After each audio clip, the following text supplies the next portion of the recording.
Welcome back, everybody. I'm Timothy, and this is my coverage of the pandemic in Smith County. This is week 2 of phase 1. Yesterday was Mother's Day, and hopefully it was a good day for both you and your mother. Unfortunately, for many, yesterday was a somber day. As of my filming this, the pandemic has been confirmed to have taken the lives of 287,293 people around the world. Most of those deaths were people in high-risk groups, such as those over the age of 65. That means many people my age have lost their mother in the months before Mother's Day. Let's also not forget that many mothers have lost children to the pandemic as well. If you are like me and have not lost any loved ones to the pandemic, then let this be a sobering reminder of who you are fighting the pandemic for. Even though businesses are opening, let them be the reason that you eat at home tonight or skip that movie in the theater.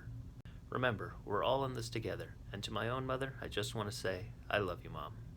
It's now May 12th, and I want to cover the restrictions on the businesses that will be opening on Monday next week. Gyms and exercise facilities will be open, but you'll have to wear a mask, gloves, and stay 6 feet apart. In addition to this, you will be expected to sanitize your equipment before and after use. Just like with other businesses, you will have to maintain a distance of at least 6 feet and wear a face mask. Finally, no more than 4 people will be allowed on elevators at a time. Office buildings will also be open. You will be expected to wash or disinfect your hands upon entering an office, and after any interaction with employees, items in the office, contractors, or customers. Finally, non-essential manufacturers will also be allowed to open on Monday. All of these businesses will only be allowed to operate at 25% occupancy during Phase 2. In this video, I want to address the dangerous misinformation being spread on social media.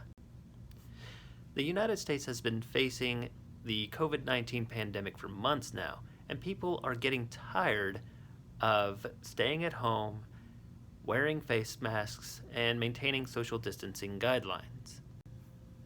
As people grow tired of fighting the pandemic, they look for information online to give them some indication of when this will all be over. Unfortunately, a lot of misinformation is spread on the internet. And when one of these people sees something online that says they don't have to wear a face mask, that they don't have to stay 6 feet apart, or that they don't have to stay home, there's an inherent desire to want to believe it. When people believe in misinformation, they act on it, which can put themselves and others in danger. The formation of beliefs based on what a person wants to be true, rather than based on evidence, is called the wishful thinking bias. This is one of many biases that all human beings have. A cognitive bias is a natural pattern in thinking that can lead to a misinterpretation of information. There are many cognitive biases that have come into play during the pandemic. For example, if someone is convinced of something that is incorrect, then they will have a tendency to only trust sources that confirm that incorrect belief. This is called the confirmation bias. When several people believe something, there's a tendency for others to want to believe it too. That is called the bandwagon effect. And when there is a perceived attempt to constrain someone's freedom, there's a natural urge to resist and do the opposite of what that person's being told.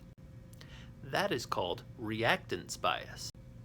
If you want to see a list of cognitive biases for yourself and see for yourself just how bad the human brain is at processing information, I'll put a link down in the description. It doesn't matter how smart you are, everybody has cognitive biases that can lead to being wrong. That includes doctors, politicians, you, and me too. We need to be aware of our susceptibility to cognitive biases so we can look for the flaws in our own thinking. When you look for the flaws in your own thinking, you are engaged in an activity called critical thinking. Critical thinking is an extremely important activity that we should all do, but it won't make you always right. If you want to be confident that the information you spread is correct, then you must also practice evidence-based thinking. Evidence-based thinking is a way of thinking based on credible sources of information backed by evidence. There are several different types of sources of information, and they exist on a spectrum of credibility. The most credible of all sources would be a meta-analysis of several scientific studies published in a scientific journal. Published peer-reviewed studies tend to be more credible due to their rigorous peer review process.